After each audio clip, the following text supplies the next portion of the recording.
Hello campers! In this video we're going to uncover the art of survival during the snowstorm, all from the comfort and security of your trusty truck. When the temperature drops and the winds howl, it's not just about braving the elements, but thriving within them. In this video we have numerous tips to help you survive during a snowstorm. Tips on essential gear, strategic planning, and the journey to your campsite. These are the secrets to staying warm, safe, and enjoying the adventure of camping in the bed of your truck. What's up, YouTube? Let's camp out.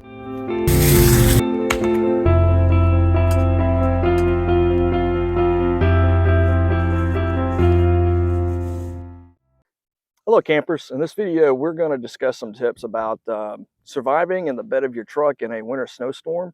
It's a lot more than just surviving when the wind is going and the snow is falling, the temperature is dropping. It's more than just surviving in that.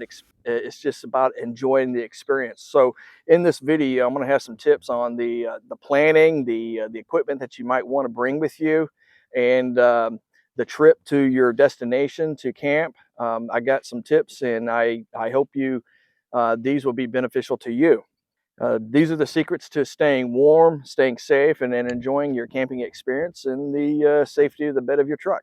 These first set of tips are more about how you are getting to your destination. And the first thing we got to bring up is that when you are driving in winter storm conditions, slow down. You don't want to be one of these guys that just slides off the road into a ditch, and that's just going to ruin your camping trip. And so just be safe, take care of yourself in that respect. And as you are driving, make sure that you don't have this buildup of snow and ice on your vehicle, because as you know, you've seen the snow and ice fly off and hit another vehicle. You don't want to be the cause of somebody else's accident, and you wouldn't want anybody else to do that to you. Um, Wherever you're going, let somebody know where you're going. It's with my wife, every time I go camping, she knows exactly where I'm going, how we're going to get there, and the GPS location if I ever stop to take a nap, a break, sleep overnight, wherever. She knows exactly where I'm at. So if she ever has to send out a rescue party, she knows exactly where I'm at. Um, and also, just be aware that don't leave your house without a fully charged mobile phone, a car charger, emergency supplies. You need all these things, and hopefully you don't need them. But if you need them, you really need them. And if you're having trouble as you're driving to your destination, you're having trouble seeing, just pull over. Don't be a hero. Just pull over. And when you pull over, make sure that you use your brake lights, because as you're using your brake lights, especially if it's at night, if somebody's coming up and driving behind you and they don't see your brake lights, they may assume that you're still driving. And if you have your brake lights on, at least they would know that you are stopped and to go around you. In a blizzard condition, you don't want anybody just rear-ending you, and that would just really destroy a camping trip. All right, and finally, if you have to pull over, stay with your vehicle. Don't feel like you need a hike to go to a destination. Um, if there's rescuers coming out for you, they're going to most likely find your vehicle before they find you. Stay with your vehicle. That's the most important thing. Okay. Now, if you're in the bed of your truck and you're running the motor in order to stay warm, um, only run it for maybe 10-15 minutes every hour. You want to conserve your gas, and when you are running the motor, make sure you have your windows cracked a little bit, just to avoid carbon monoxide poisoning. And whenever you do stop, make sure and check to verify that there's nothing blocking or clogging your exhaust pipes. There are cases where people have uh, gone off the road and a snowdrift um, clogs their exhaust pipe, or maybe they got mud in it, and they kept the vehicle running, and the carbon monoxide goes into the cab of the vehicle and kills them. So we don't want that to happen to you. And this next tip, just be visible. All right, if you're stuck somewhere on the side of the road, be visible. Maybe hang something red from your antenna. If the snow is not falling anymore and you do need help, raise the hood of your truck. Just be visible. If you need drinking water and you're thirsty, whatever you do, don't eat the snow. Okay.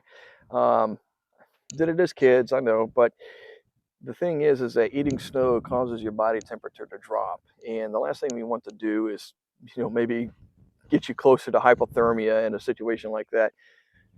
melt the snow first, and hopefully you brought equipment to melt the snow. And if you have to, just keep it inside the cab of the vehicle with you and running the truck and letting it melt naturally. But don't eat the snow. It would just cause your body temperature to drop. Every now and then, exercise. And, don't go out and run 10 miles. I'm talking maybe just moving your arms and your legs. If you're in the bed of this truck and it's really cold, move your arms and legs, move your neck, just kind of moving around a little bit, wiggle your arms and fingers and toes, and just get the blood moving a little bit. I'm not talking a full scale army PT run or anything like that. Just enough to move your blood a little bit, warm me up just a hair.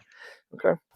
And when you're camping in the bed of your truck, and if you have cracks, like maybe the door doesn't shut all the way and you can see the light through there, try to stuff rags or a towel, paper towels, anything to block the flow of air from the outside to the inside. You want to block the cold from being easily able to get into where you're sleeping at. And if you have windows like I do here, you put curtains over them. There is this stuff that reflectix. Um, if you have windows, cut reflectix into the shape of your window and maybe use tape to cover up your windows. And that way, that helps prevent coldness from coming outside into the inside. Uh, you would lose most of your heat through those windows. All right, this next tip is obvious, but eat and drink. Make sure that you keep yourself hydrated. Make sure you keep yourself fed. I'm not talking about, a buffet or anything like that, or it'd be neat if they could deliver a pizza to you. But I'm talking about just being able to keep your energy up and making sure you have snacks and nuts and maybe some fruits and things like that, and some bottled water and drinks. I'm partial to chocolate, things like that. Pop Tarts are pretty cool to have. And just be sure and having snacks with you. It's not only helps you keep your energy up, but it's also a good boost to have these fun little things. And obviously, clothes are going to be important. All right, obviously, but be sure, and just like every other camping video, wear loose fitting clothes, and that can't be overstated. Loose fitting clothes, things you can layer up and you can put on and take off as you need to. Put on as you get cold, take off as you get too hot. Okay. The other thing that is part of the planning phase is make sure you have a full tank of gas. Don't go anywhere without a full tank of gas. And for me personally, whenever I get somewhere and I've got less than half a tank, I just fill it up. And if you're camping somewhere and it's a winter condition, you never know that it might call forecast might call for more snow and you might be stuck there for a couple of more days and you might have to run the truck a little bit longer than you thought. Having a full tank of gas really, it's not only safe, but it's also going to help keep you comfortable. Not only warm clothes, but things like hats and mittens and um, booties or something like that. Thick socks. I like those wool socks, so that helps me to sleep better at night. And hats and mittens while you're in the back of the truck, if you need it, that helps you to keep warm. And if you do have to go out and move around, and especially if there's going to be traffic or driving nearby, make sure that there's something that's reflective. Number one, that helps you being seen by an oncoming driver, but it also, if there's a rescue party out looking for you for whatever reason, um, they could see you wearing reflective clothing a lot easier. And plus, at night, it's a lot safer too. We've all seen that guy that walked in front of us at night wearing nothing but dark clothes, and we barely saw them and barely missed them. We don't want to be that guy. And I mentioned it a while ago about snacks, but make sure you have non-perishable snacks. Be careful. Don't go out there with ice cream and things that might perish unless you have the equipment to take care of that. But basically, make sure that you have enough non-perishable food and snacks to take care of yourself while you're out camping. Flashlights, okay? And the key thing here is flashlights, the plural. All right, never go out with just one flashlight. You never know when that one's just going to die on you. I've had flashlights that just died, and it wasn't the battery. It was the fact that a previous battery was in there and it leaked acid or whatever, and it just kind of ruined the flashlight. And I've had so many flashlights just stop working, especially headlamps. I have bad luck with headlamps. I always have more than one flashlight. Solar lights are great. I like those. I sometimes bring with me these lights that you have in the yard. They're little solar lights to light up the garden or whatever. I bring those with me. I have 4 or 5. I'll set them out and then I'll bring them in and turn them on as I need them. Um, Flashlights, and then I'll just have multiple flashlights, with spare batteries. Don't go out there with just one flashlight that might just die on you and you're kind of out of luck after that point. This next tip, if you're expecting snow, make sure you have a snow shovel just in case that you might end up and your truck gets snowed in. There's a big drift all around you. You really don't want to be doing the snow with your hands. Shovel is a lot easier. So make sure you have a snow shovel just in case. And it's just not that much extra weight and not much extra room to pack it in there somewhere. And just in case that you have, snow and ice on the windshield, that little snow brush, that's a safety tool, believe it or not. The snow brush and a little ice scraper, you might need those. You don't want to do it with your fingers. And I've had to do that. Okay, you're out with your truck. You want to make sure that you have jumper cables, and it might be a good idea to have a flare. Just something that can be seen. For a long way. Jumper cables so that you can get yourself out of a jam. Your batteries. You might be running the truck. You might use the batteries down. You want to make sure that you have jumper cables just in case. And I would actually go beyond that, just jumper cables, but have a jump pack so that if nobody's around, you can give yourself a jump and get out of there. And I would also have an extra battery. For me, I would take this out with an extra battery just in case I needed to give myself a boost. This is, might be useful is that have candles and matches, just in case that, candles is cheap and it's a little bit of heat and it gives you a little bit of light. It's not going to warm you up to toasty conditions, but it adds a few degrees inside of your camping um, camper top. I don't want to call it camper top, but your bed top. And also, really importantly, is limit your cell phone usage because the more you use your cell phone, the more you're going to draw down your battery. So don't play the Candy Crush. Don't watch the movies. Read a book instead. Do something else that keeps your mind occupied, maybe with games or something. If you're going with somebody else, that's a good idea. Bring some board games or something to keep your mind occupied, deck of cards, whatever. Okay. If you have pets and you're camping with them, make sure that they're with you. Don't leave them outside. My goodness, if they're cold, if you're cold, they're cold. But bring them in with you. Their body heat and your body heat will help warm up the area of your camping bed.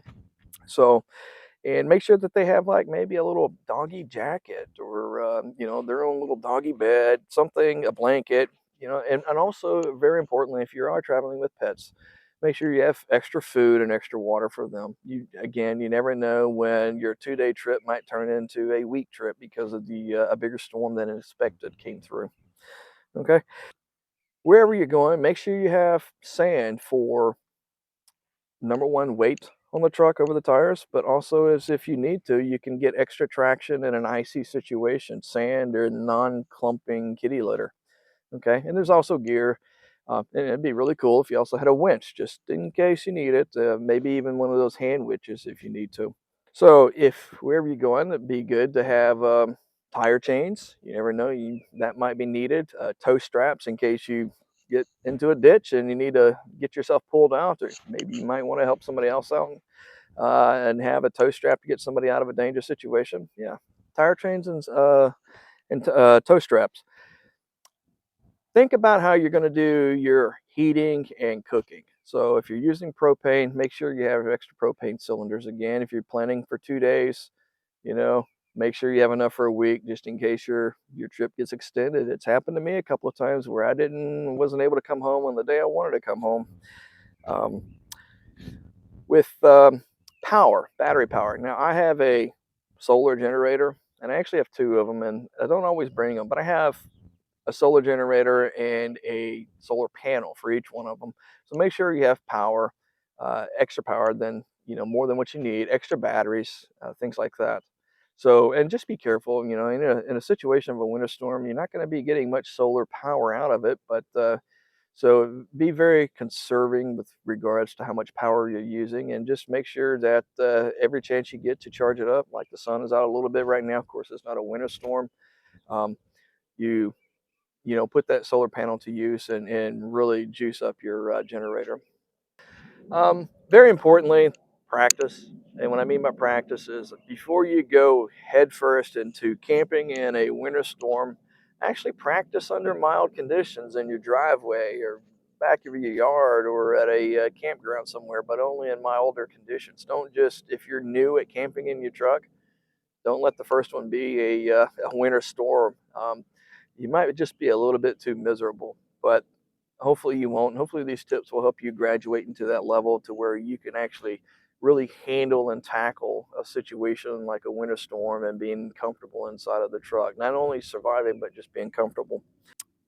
Be careful where you put your food. Okay. Now, you're in the bed of your truck and you're camping there, you might be tight on space and you might be tempted to put your ice box or whatever, your food out. Be mindful that it might freeze out here, or if you put it up in front of the truck, it might freeze there too. Just because you're back here and you're not running the truck wherever, your food might freeze wherever it's at. So just be mindful where you put it.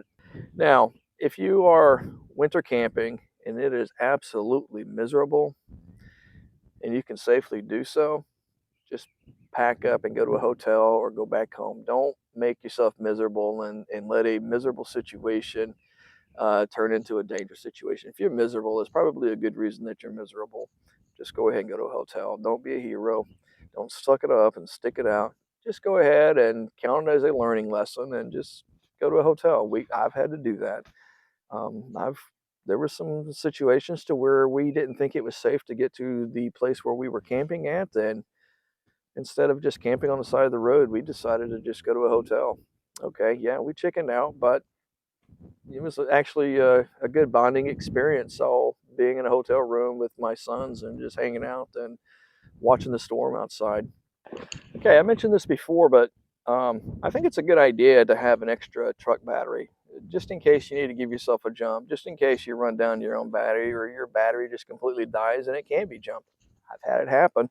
And having a second battery is just can be a real lifesaver. This next tip, some people really like these, but these electric blankets that you plug into 12 volts, you can plug it up there, just kind of run it through the windows and maybe the cable out, but it's an extension cord or whatever to the 12 volt power outlet in the cab of the truck. Or if you ever get around it, maybe wire a 12 volt adapter that reaches to the bed of the truck. But yeah, just plug it in. Now, both my solar chargers actually have a 12 volt adapter to plug into.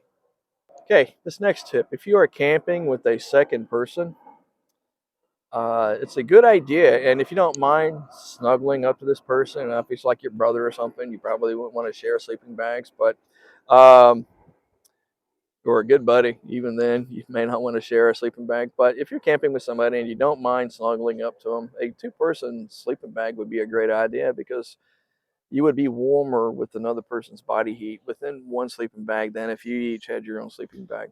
This next tip I believe, is a good one. I didn't even realize this, but when I saw this on another video, I said, "Hey, I got to point this out." A memory foam type mattress to sleep on would be better than an air mattress. An air mattress it might not be as warming to you as a memory foam mattress. I mean, whatever layers you can get between a cold bed of the truck and you is going to be beneficial. And a memory foam mattress is actually a lot better, in my opinion, than a air mattress. It just slows down that cold transfer up to you, and the memory foam just keeps you warmer than the air mattress. It retains body heat better than an inflatable. Don't forget, and I've done this, if you take meds for whatever reason, high blood pressure, insulin, don't forget it at home. And make sure, again, plan ahead. Just plan to have more than what you need just in case your trip turns out to be a little bit longer than you expected. Okay, this one here is actually kind of more geared to me. This tip is more geared to me. I have to be really careful about what I eat because there's some foods that just really wreck my body, and I love them. Spicy food, okay? If I'm camping in the cold weather, it might not be a good time to eat spicy food. Those midnight trips to the bathroom might not be great. Um, and it also acid keeping me awake at night. Yeah, I don't want that. If you're sensitive to certain foods, whether you like them or not, don't eat them. Just stay away from it. Try to eat the safe foods. And again, I mentioned snow chains a while ago, or tire chains. Snow tires are probably a really big benefit. I don't have snow tires on this dually. I really should. But the next tires I get will be snow tires.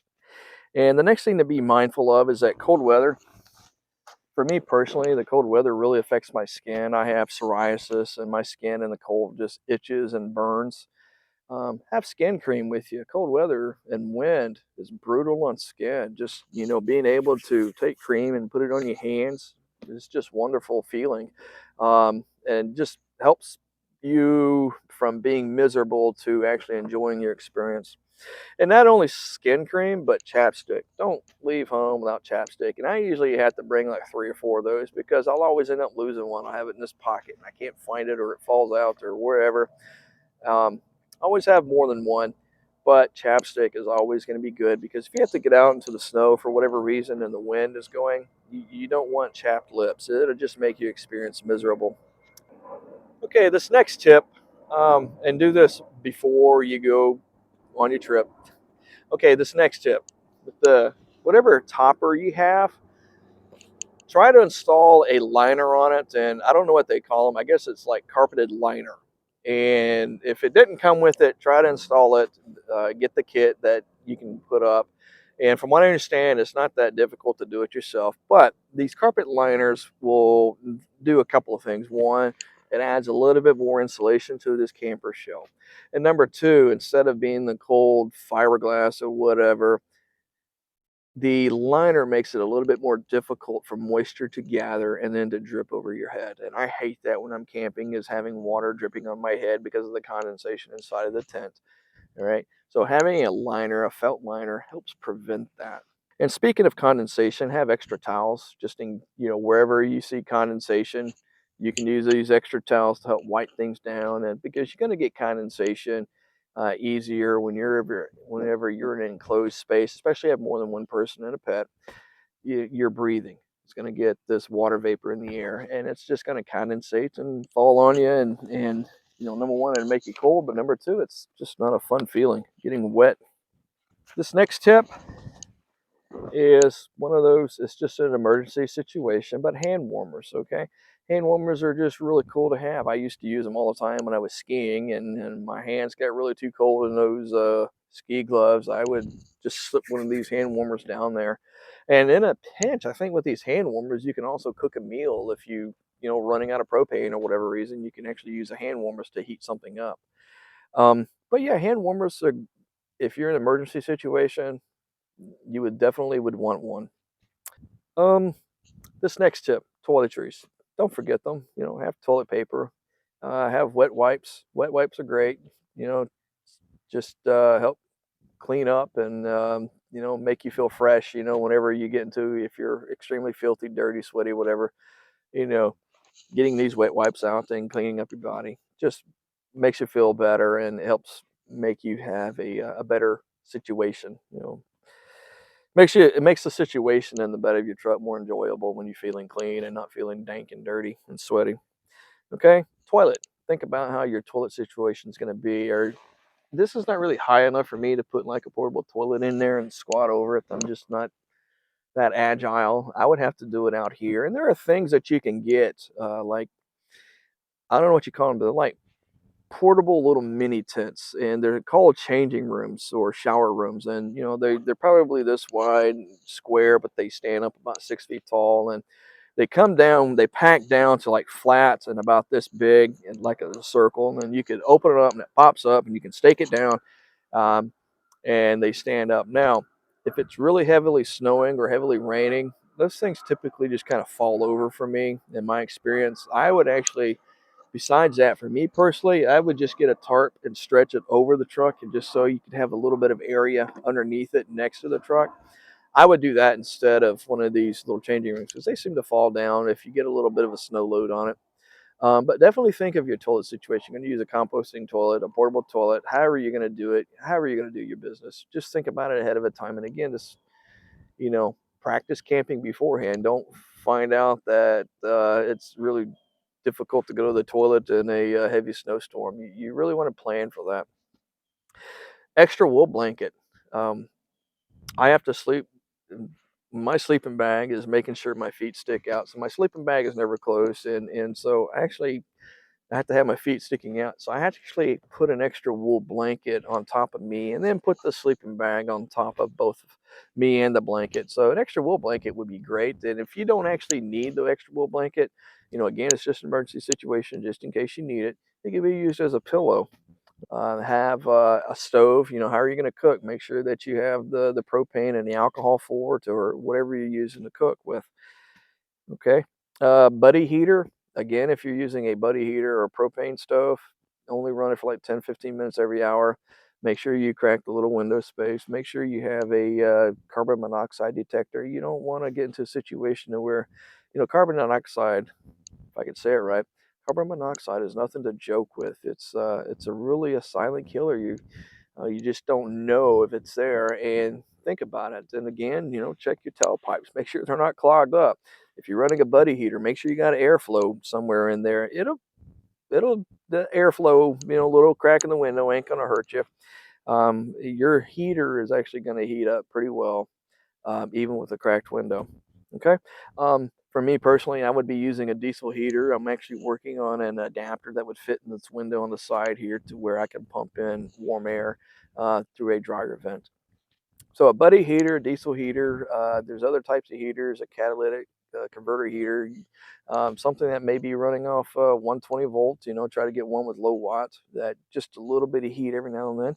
And even if you're running a heater, a little battery powered fan, if you could hang it up to push the heat from the top down to the lower level, that would be a good idea. Just keep the warm air circulating around. Don't let it just gather up at the top. Okay. Oh, the bed of your truck, holes and cracks. Like I said earlier, fill them in. If you got a hole, cover it up with tape or whatever you got. Just make sure that they're covered up so that there's just this extra layer of insulation between you and the outside elements, making sure that the cold just doesn't easily seep in from the outside to you. And then also, um, if you open up your back window of your truck and the window of your topper so that warm air from the inside of your truck comes into the back, you might still have air gaps in between those two windows. One idea is, if you can't, try to use foam to fill in the air gap. And if you can't use that, some people have suggested using like a bicycle tire inner tube, cutting it into pieces and stuffing the rubber into those cracks. That would help slow down the air coming in. I'm sure I've mentioned it, but have a carbon monoxide detector. Don't don't mess with carbon monoxide. And I've actually had a carbon monoxide detector go off on me, and although my life wasn't in danger at the location, there was other circumstances. It did alert us to a problem that we needed to resolve as soon as possible. So a carbon monoxide detector actually worked. This tip: monitor the weather. Yes, you're camping, you're enjoying, you're having a good time, but monitor the weather. And if you realize that you only got enough supplies out for 2 days, and then the weather forecast comes up and says, you got a winter storm that's going to come in and just slam everything, and you're going to be snowed in for several days. Okay, get out of Dodge, go ahead and go home, but monitor the weather, because you want to be able to know what to expect when you're out there camping out. You want to know what to expect. And if it's going to get really bad, don't be afraid to, like, okay, learning experience. I'm just going to go home this time. Okay, go home or stay in a hotel. Keep in mind that forecast's not always accurate. Maybe it's calling for just a little bit of snow. Okay, we had that happen. It was calling for a little bit of snow, and it came a lot more snow than just a little bit. So just know that, just be remembering that the forecast's not always accurate. Okay. And if you are bringing a generator, you're obviously not going to run the generator inside of here with you, and you're going to run it out there. Make sure you have extension cords, and make sure you have enough extension cords to be able to reach the generator to you, because you don't want your generator sitting out in the open and having snow dump on it. You want it protected, so maybe bring something to cover it with, or tarp, or something to where that you can keep snow from getting into it. Just be mindful that you're going to need an extension cord to get from there to there. And if you're at a campground and it does have power, well, you're going to need an extension cord to get to the power to you. This tip is really important. I do this, and this is a tip that you should do no matter what type of camping you do. Have a checklist. Okay, on my phone, I use OneNote, and so it's connected to my cell phone, it's connected to my desktop computer, it's connected to my work computer, it's connected to my laptop. Anytime I think of something that I need to bring with me to camping, I add it to my little checklist. And before I go camping, the day before, I start going down the checklist and start getting things together. And before I even leave the driveway, the last thing I do is go through the checklist. And there's been a couple of times I says, no, I don't have to go through the checklist. And I've forgotten something. And one of the big things I forgot is sometimes when I camp, I drag along my four-wheeler on the trailer behind me.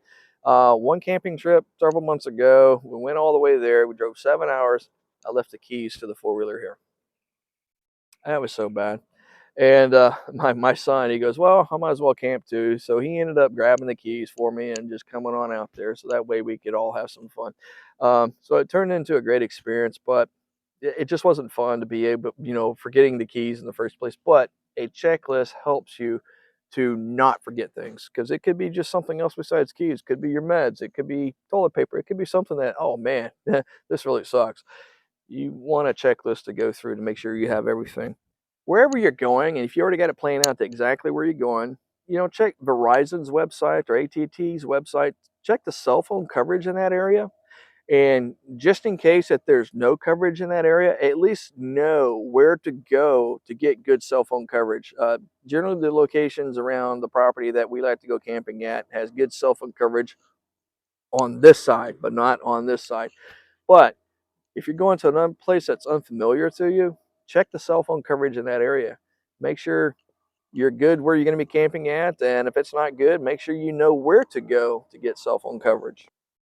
Just an idea, just an option. I don't think it's necessary, but it might be a good idea having a CB radio. Okay, if you can, spring the few bucks for it, just getting a CB radio, maybe a handheld one or something that works with your truck and attaches to the battery. I've got one, and my son gave me one for a birthday, so I've got one. And just in case the cell phone doesn't work, and maybe the CB radio will get somebody within the area to come and give you help. Okay, so just be mindful of that. And this last tip that I have, my goodness, all right, charging cables for your phone. Have more than one. I've had so many times I get out there and the charging cable I have for my phone just doesn't work. Maybe it just bent at one time too many and it broke a wire on the inside. Have extra charging cables, because no, Murphy's Law. One of them is going to be broken. It's going to have a broken wire, and it's going to be a little finicky trying to get it to charge your phone, but have more than one. And that way you have a backup. So overall, all of these tips say two things. One, or several things. One, be safe. Two, be prepared. Don't just be prepared for your 2 or 3 day trip. Be prepared for a week trip, just in case. And three, think of your health and think of your safety. All right. So, and not only gloves and mittens and things like that, but have work gloves. I have a set of work gloves here. This is not really designed to keep my hands warm, but if I had to get out there and work on the truck, well, I would rather have this than a pair of mittens working on my truck if I need to. Okay, but overall, the gist of these tips are just good planning, being safe, traveling safe, good planning, don't and being prepared for unseen situations. Okay, thank you for joining me. I hope these tips really help you. And if you could think of any other tips that maybe I should have put into this video, put it in the comment below. Okay, and as always, thank you, and let's camp out. Okay.